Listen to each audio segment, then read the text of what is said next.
and welcome to the Tao of Our Understanding Recovery Podcast. In this podcast, we discuss mystical works of literature and how they relate to recovery. We hope you enjoy today's podcast episode. Hello, this is Buddy C. Welcome to the Tao of Our Understanding Recovery Podcast. Good to have everyone today so far. We have Tina and Brian and Drew and Lou and Scotty. Good to have you guys. We'll be talking about the 16th verse of the Tao Te Ching today. We had a discussion last week that we took a verse from the Wensa. We have a celebrity showing up. Craig is here, guys. So everybody sit up straight, be at attention. It's like when we used to do the Zen group and Sensei would show up, everybody, Sensei's here. And they'd all just like jump. There he is.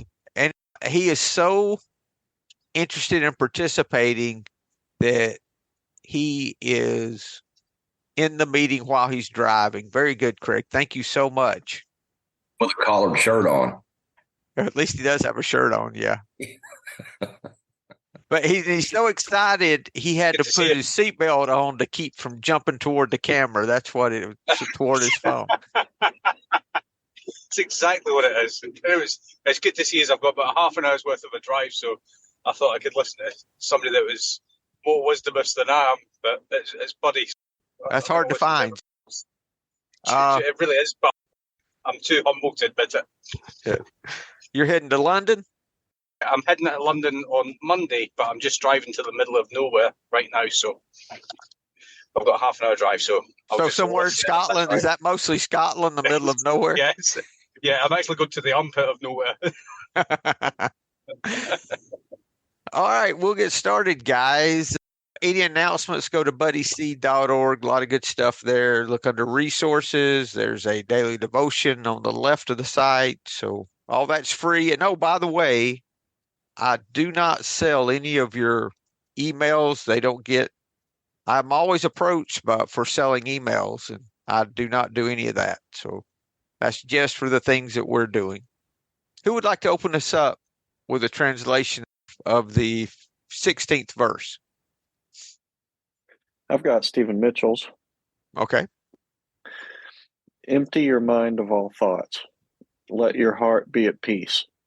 Watch the turmoil of beings, but contemplate their return. Each separate being in the universe returns to the common source. Returning to the source is serenity. If you don't realize the source, you stumble in confusion and sorrow. When you realize where you come from, you naturally become tolerant, disinterested, amused, kind-hearted as a grandmother, dignified as a king. Immersed in the wonder of the Tao, you can deal with whatever life brings you, and when death comes, you are ready. Thanks, Drew. I don't know if I mentioned at the first of the recording, but we're all in recovery in some form, and what we do is we take the Taoist readings and talk about how they relate to our recovery and our views of the higher power. Lots of good things. So you don't have to be a Taoist to enjoy this. You can still be a Christian or whatever. Every other faith you have, there's nothing here that has any renouncement in it whatsoever. But it seems to resonate so well with most of us that we keep coming up. We keep showing up and talking about it. Any comments there, Drew? No, I like the middle of that third stanza. Realizing where you come from, you become tolerant, disinterested, amused, kind-hearted, dignified. That's all stuff that I'd love to be, every moment of the day. Realizing where you come from. Okay. Someone else? Buddy, I've got the Tao Te Ching in Clear English by Jeff Pepper. It says, becoming completely empty, maintain true stillness. The 10,000 creatures all arise, and I watch them return. Swarming, they return to their source. Returning to the source is called stillness. It's called returning to nature. Returning to nature is called unchanging. Knowing the unchanging is called insight. Not knowing the unchanging is reckless and leads to misfortune. Knowing the unchanging leads to tolerance. Tolerance leads to justice. Justice leads to loyalty. Royalty leads to heaven. Heaven leads to Tao. Tao leads to eternity. All your life, you're in no danger. Thank you. Oscar? Yeah, for me, there resonates a huge thing to the 11th step prayer and to the third step. So I wrote down, from nothingness comes virtue. And it's, for me, that's the same as the third step, giving up my will and my life to the higher power. And in the 11th step prayer, it says, the last sentence said, it is in dying that we are born to eternal life. And this verse 16 really resonates the same thing. So for me, if I surrender to my higher power, in a manner of speaking, I lose my life as good as I can, lose my ego, and then I'm okay. And from this nothingness, hopefully grows virtue. Yeah, something like that has been my mind. Thank you. Thanks, Oscar. I'll read the star, Jonathan Starr. Become totally empty. Quiet the restlessness of the mind. Only then will you witness everything unfolding from emptiness. See, all things flourish and dance in endless variation, and once again merge back into perfect emptiness. Their true repose, their true nature, emerging, flourishing, dissolving, back again. This is the eternal process of return. To know this process brings enlightenment. To miss this process brings disaster. Be still. Stillness reveals the secrets of eternity. Eternity embraces that all possible. Eternity embraces the all possible, leads to a vision of oneness. A vision of oneness brings about universal love, supports the great truth of nature. The great truth of nature is Tao. Whoever knows this truth lives forever. The body may perish, deeds may be forgotten, but he who has the Tao has all eternity. He just went for the gusto there, didn't he? Guy Gu Fang, or Guy Fu Fang, his translation says, empty yourself of everything. It's easy to say that, but how do we do that, right? And when I express a desire of that type, I don't really realize what I'm expressing. That sounds like something good. Oh, I want to be empty. Do you realize what it's going to take to be empty? What work it takes to, and it says empty yourself of everything. So we've got all these things that we place our value on, and they keep us from seeing what is really real. The emptying is work. It's not something that's easy. And two, all of these talk about being an observer too. Let your mind become still. Watch the turmoil of beings. Starr called it being a witness. Become totally empty, quiet the restlessness of the mind. Only then will you witness everything unfolding from emptiness. I think that's what the program is doing for me, and has been since the beginning, is creating a real awareness of what is, a little bit of awareness of what's really happening. At first it was, all these people out here are my problem. That's why I drink. That's why I'm like this, because all these people did these things. When you're still a little through working the steps and you've quieted your mind some, you start seeing that's not the case. That this is just what you filled yourself with.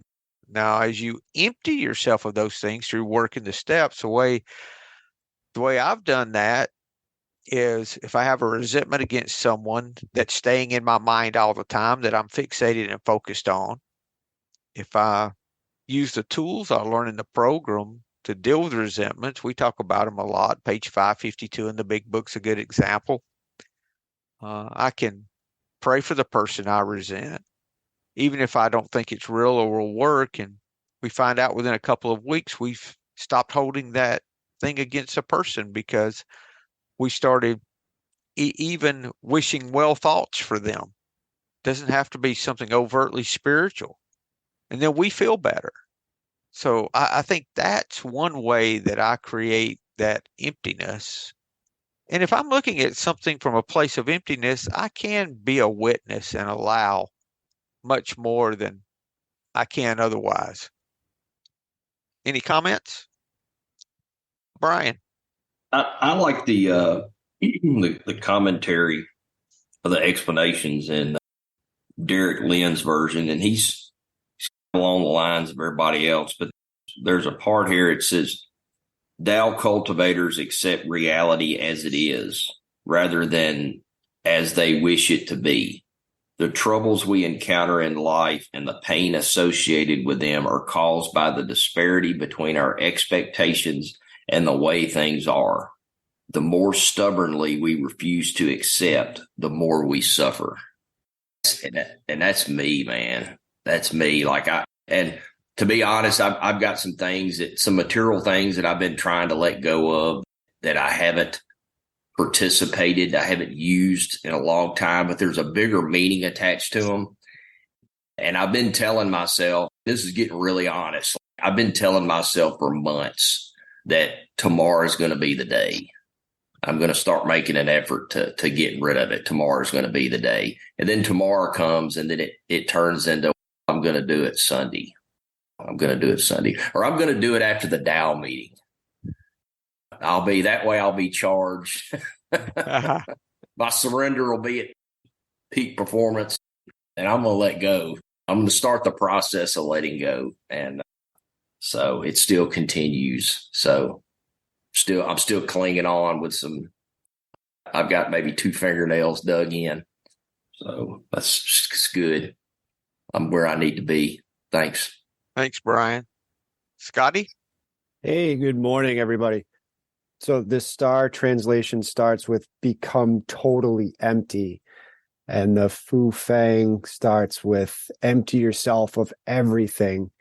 And both of those make me think about the 6th step in Alcoholics Anonymous that states we're entirely ready to have God remove all these defects of character.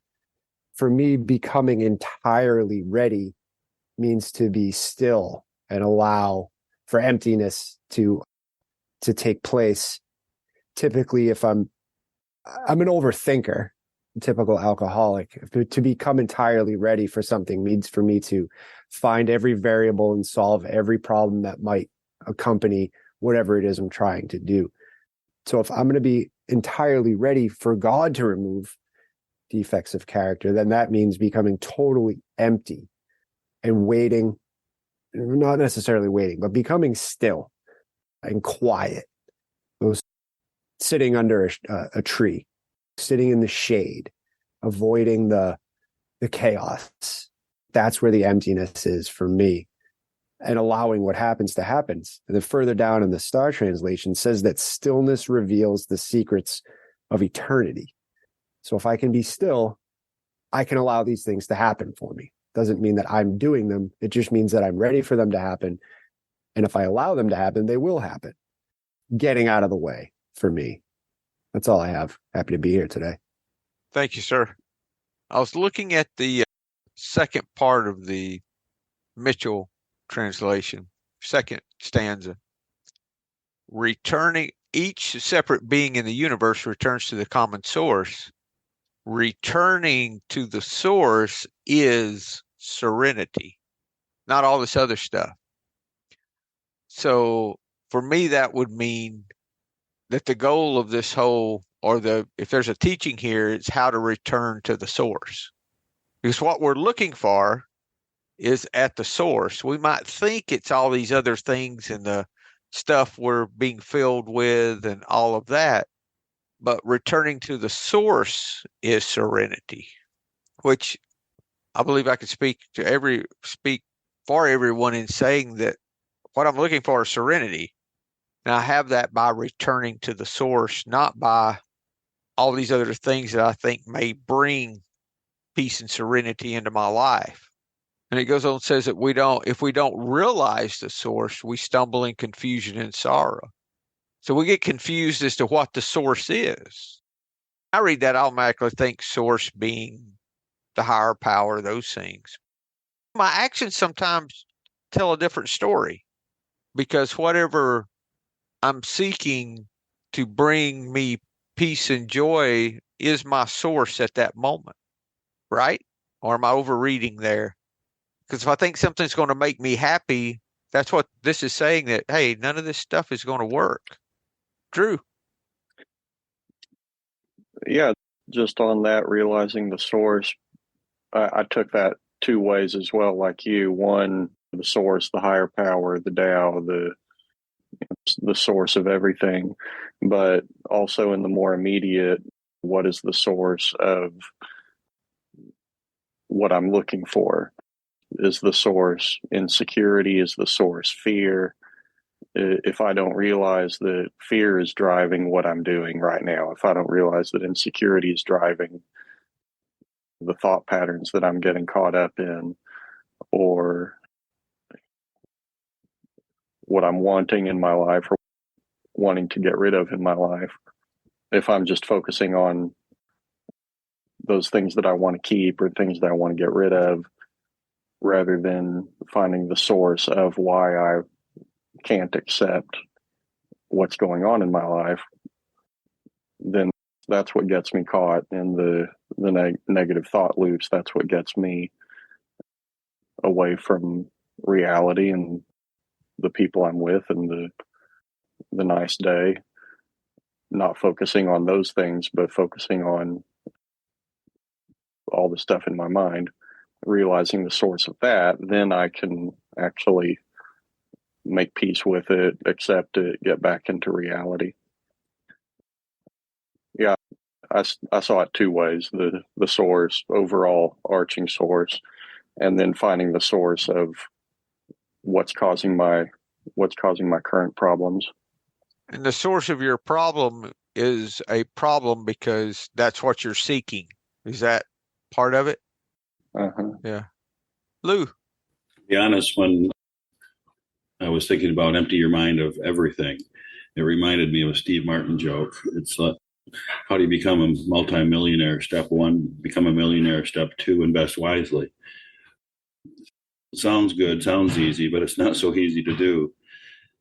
But then I was thinking about it. It's really, if I get 2 minutes of serenity a day, if I get into that source just for a little bit each day, then it's like an inoculation or something that helps me throughout the rest of the day. Even if I'm not in that space, it gives me a cushion somehow. So I think about how can I get to that source in the now, just right now. And if it goes away, I know it's replicable. I know it's possible. Thank you, Lou. Anyone else? If you don't realize the source, you stumble in confusion and sorrow. When you realize where you come from, you naturally become tolerant, disinterested, amused, kind-hearted as a grandmother, dignified as a king, immersed in the wonder of the Tao. When you realize where you come from, I put that to compassion, love, all those, that whole God is love business. If I realize that my source is love and compassion, that everything I need is there. We start learning recovery that when we help someone else, we're really helping ourselves. That's just not a token thing we do when we feel like it on Sunday afternoon. It's got to be part of our everyday. When we're as you would say in recovery, when your ass is on fire, what action do you take? That's the actions that return us to the source. Some different people, usually the answer is go to a meeting. And I hear, this may not be popular with a lot of AA folks, I hear people say that meeting makers make it. I hear that a lot. Personally, my experience has been meeting makers just make more meetings, but they have the opportunity that others that don't have the meetings don't have, that don't go to meetings don't have. And that is, when I go to a meeting, it's actually a form of surrender to just go to the meeting. It's saying I don't have the solution. It's a form of love when I sit and listen to other people and honor what they're sharing. And if I come with that attitude, I will normally leave encouraged. That's been my experience. I think the ways that we return to the source are not as much woo kind of stuff as it is some ordinary things that things that we can do in our everyday life, not the things that we think are these grandiose love things to do. It's learning. Me returning to the source is learning to be compassionate in all my interactions from an intent of being considerate. That's love. It doesn't have to be some, you don't have to go out and give $100 or $1,000 or, oh, I did. No, it's a lot more down to earth in your daily routine. And for me, what I had to do is I had to look for ways in my daily routine that I still sought the wrong source and really just witness my life. And as I did, I could see it more when I was open. I was like, oh, me hustling and pulling out of that in front of that person instead of just waiting was not a kind thing for me to do. Or I talk about taking the best parking space too much. I was in Walmart the other day. It's not like I go Walmart all the time, but I don't. It seems like I do, I guess. I was in Walmart the other day, and this was a while back, and there was one open spot at a register, and I do not like checking myself out because I've just got a thing about that. Y'all know about that. And so they keep a couple of lanes where I'm going. They keep a couple of lanes open in the middle, and I saw this lady heading toward the lane I wanted, right? With this cart and a big buggy of stuff. I said, I'm going to shoot my ass right in front of her. I said, no, hustle. And I said, no, go ahead. And I used to be really bad about those things. But those little things like that come to mind as ways that we don't realize we're not following the source. And we don't get what our serenity from these other things. We get that from following the source, returning to the source. That's why we stumble in confusion and sorrow, opposite of serenity. We don't realize where we come from. We don't realize what our source is. We think it's us. We think it's money. We think it's sex. We think it's all these other ways that we try to satisfy this craving for serenity, and none of those work. Until we realize that, we're not going to be able to return to the source of where our serenity is. Then it says that when you start realizing, you start waking up to these spiritual things, you naturally become tolerant. You don't have to make yourself become tolerant. You don't say, I really shouldn't behave like this. I'm going to behave better today. What I've learned to do is focus on doing the right things, do my prayer and meditation, go to my regular meetings, meet with my people I need, my sponsor at first, and meeting with sponsees and sponsor, doing the things I'm told to do. And then slowly, it starts changing. Tina.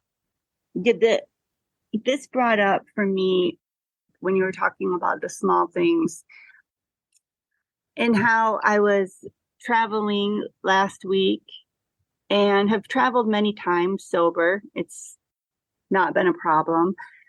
I was going to Italy in the vineyards, and that was what worried me. And so I prepared and over prepared for that. And here's where my returning to source goes awry sometimes.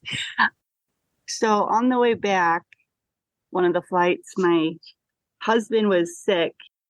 He got COVID while we were traveling. Oh no.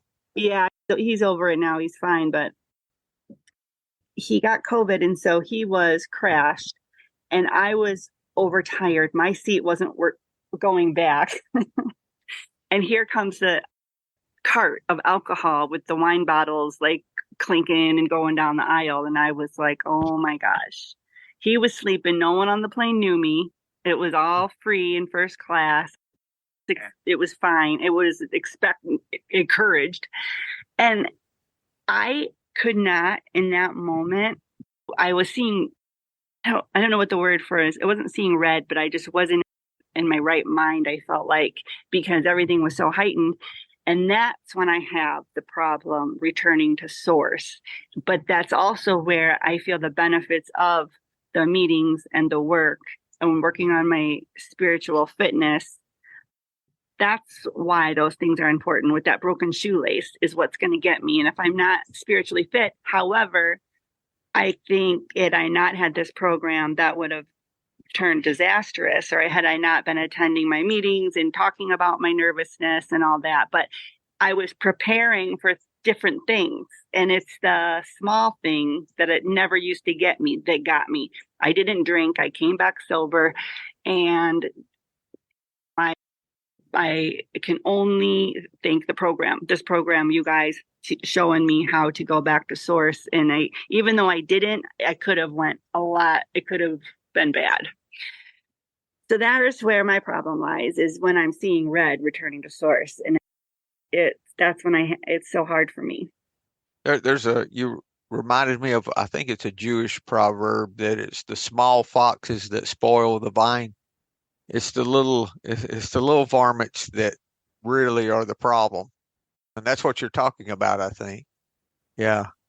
It's amazing the times that I've been tempted to drink and they were the little things. It wasn't the huge stuff. And a lot of times it was related to things being very successful, not when things are bad. But either way, if I'm thinking that success is my serenity, I'm still not I am not returning to source. Yeah.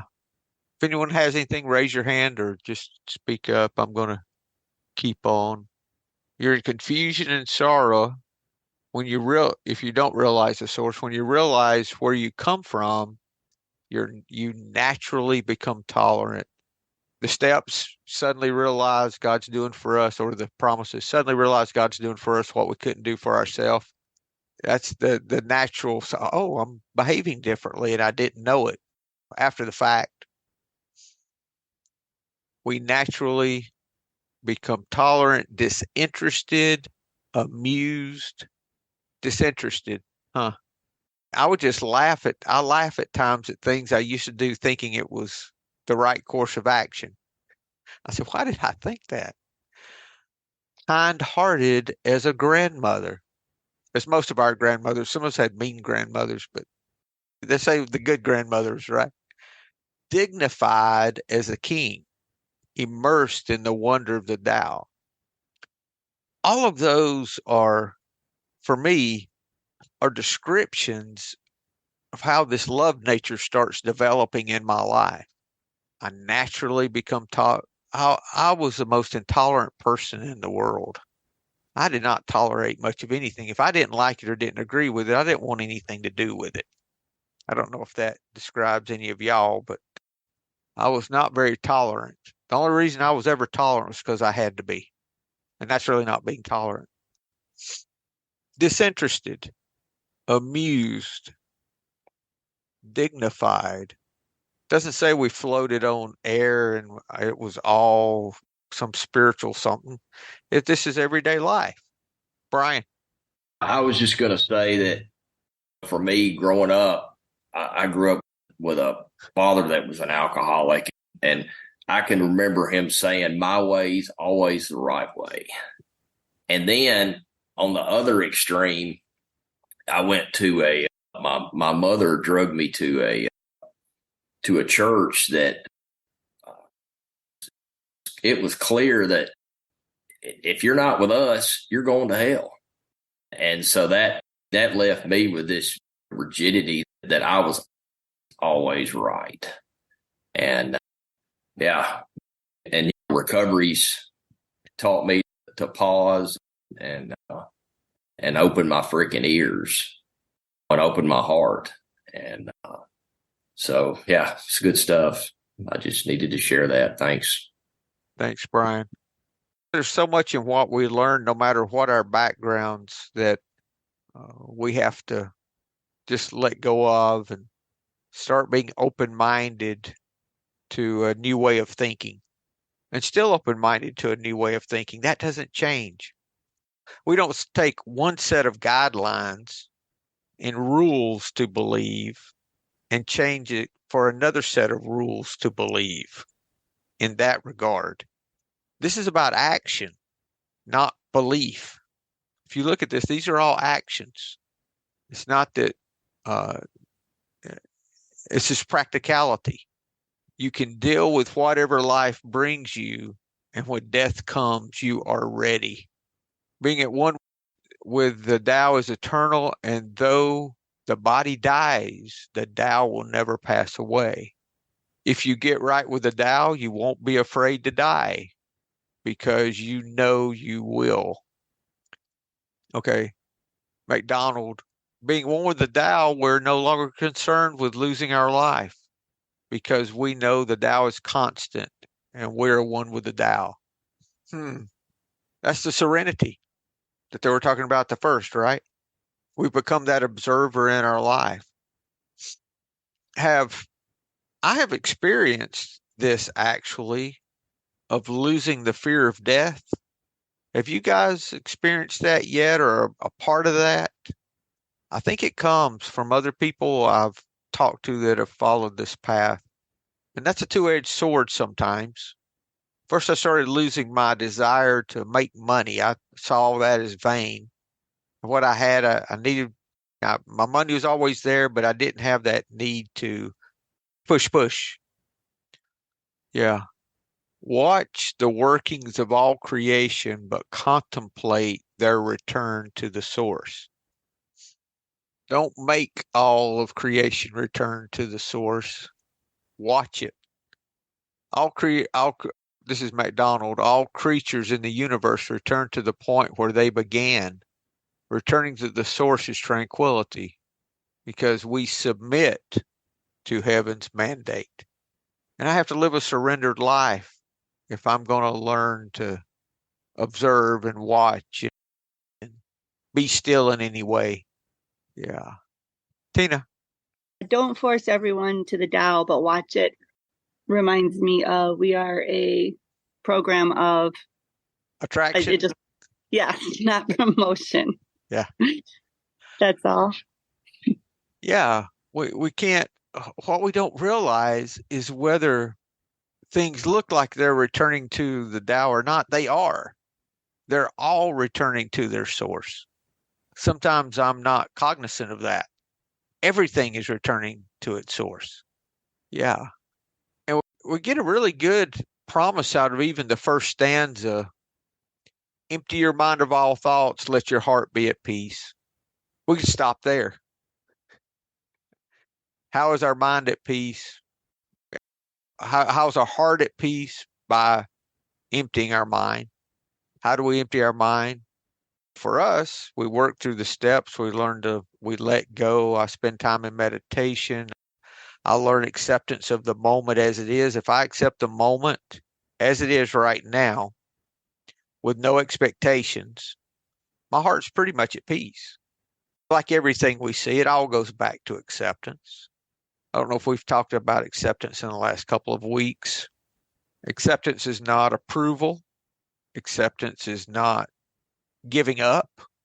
Acceptance is seeing the moment for what it is right now. Could be very bad, could be very good, doesn't matter. It's about seeing it like it is and not attaching all these other things. Because when I start attaching those expectations, I'm no longer in the moment. I'm out there. That's the reason expectations are a problem, is because it takes us out of the moment. Oh, this is going to do this. Then I can buy this. Then I can do this. Maybe I could ride that private jet again. All that stuff. Your head, I'm going to Las Vegas for the weekend. All those things just start happening in your head. And I'm like, whoa, I'm nowhere where my feet are right now. Buddy, for me, if it's I can do those things, then I'm okay. Yes. That's not the source. Brian, you're not looking toward the source that you come from when you do that. You're still looking at the externals. I got something I'd like to share real quick. My business has been, I use the word slow, but I'm where I need to be. And I've been working from home some on some Fridays and taking time off. And so yesterday I'm sitting out on the patio and I'm listening to the birds tweet and just all the different birds. And I thought, I really couldn't ask for much more. And I was meditating and I had myself in a really good place. And fast forward, I go through the day. I ended up having to go to my shop and I saw this guy pulling a wagon down the highway and he was just really struggling. And I thought, man, that guy's homeless. And so I ended up passing him 2 or 3 times. I ended up going into town but the final time I went to the grocery and he's, each time he's further down the road. And so I was just really thinking, I was like, what? That guy's got problems. And so I ended up getting him something at the grocery store, stopped back by and said, hey, man, you want something to eat and something to drink? And I live out in the country and there's nothing around. And so I gave it to him and he thanked me and he looks at me and he says, man, let me pay you for this stuff. And I said, no, that's not how this works. And so anyway, I get to talking to him and he's heading to a Harbor Freight because he needs a replacement wheel for his buggy. And it's 15 miles away. And I said, man, load your stuff in the truck. I'm going to take you there. And so I loaded him up and I took him 10 miles past my house. And, but it was just one of those higher power moments, man. I needed to be knocked over the head. And that was a hit in the head that I needed. And last night I went to bed laying there and I was thinking, man, here I am in my cushy bed. And this poor guy's out, probably still pulling that wagon. He said he was headed to Greenville, which is a long freaking walk from here. It's a long ride. So it was good. I needed it. Thank you, Brian. Thank you. Oscar. Yeah, I was wondering about the acceptance part. And for me, it's so hard in the small things of acceptance. For instance, at this moment, outside my house, they are working with a saw and they're making a lot of noise. And I don't want the noise because first I want to hear you. And second, maybe I could say something. And I can't say something if they make this noise. So now I'm fighting with this noise in my head. And I'm thinking, shall I go to another room?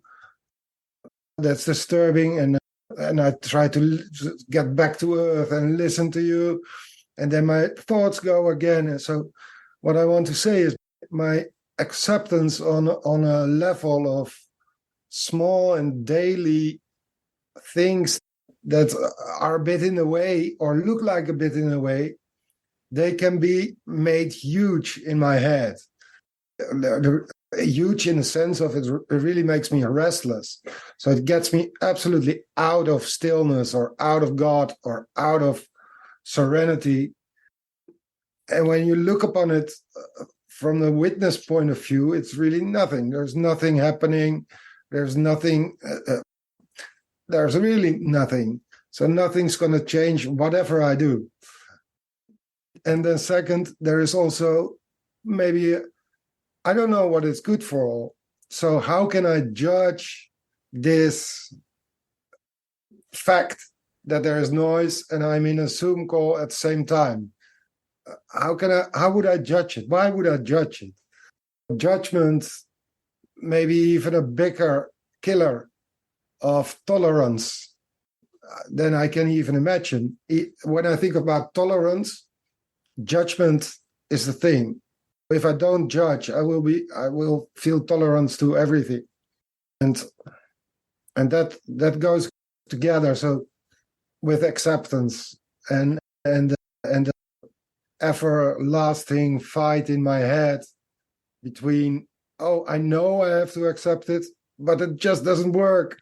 And then I have two things. So I have the annoyance that it doesn't work also, which I can't accept. And then I'm lost, and really lost, like this in this verse is said, really lost.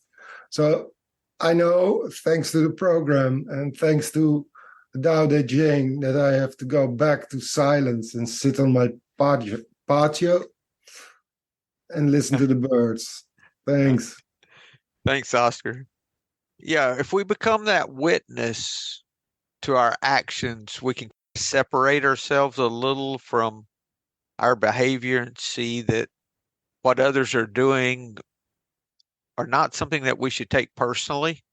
They're not really doing those things to us. And when we respond, we're really not responding to someone who has done something to us. I'll give you an example. Traffic's a great example.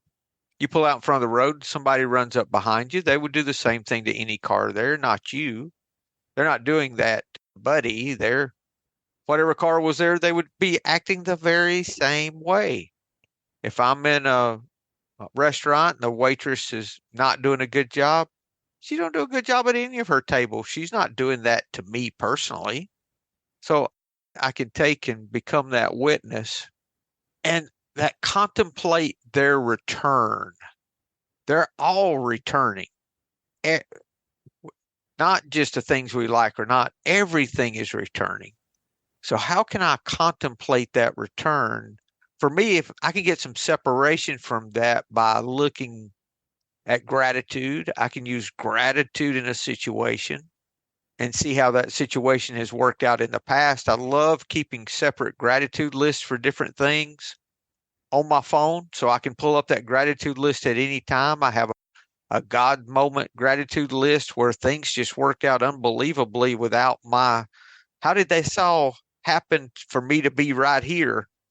And I've got several of those gratitudes. I've got some financial gratitudes where thousands of money came in a week when I had these bills to pay, and I don't know how it happened. It just, everything lined up way beyond my control. Those are the type of things that help me in a gratitude list to know that I can empty my mind of those things and watch their return. Part of that return, too, is even in situations that we're involved in life. They're all returning. And I was talking to someone earlier about how we think our actions are what solve our problems, but many of my problems, what I perceived as problems in the past, are things I was unhappy about. My actions got in the way more than really solved the problem. It would have worked out just the same whether I was pitching a hissy fit or whether I just let it happen. And I was just bent and tore up for no reason. I could have been much happier with the same result. Yeah. And that acceptance is huge.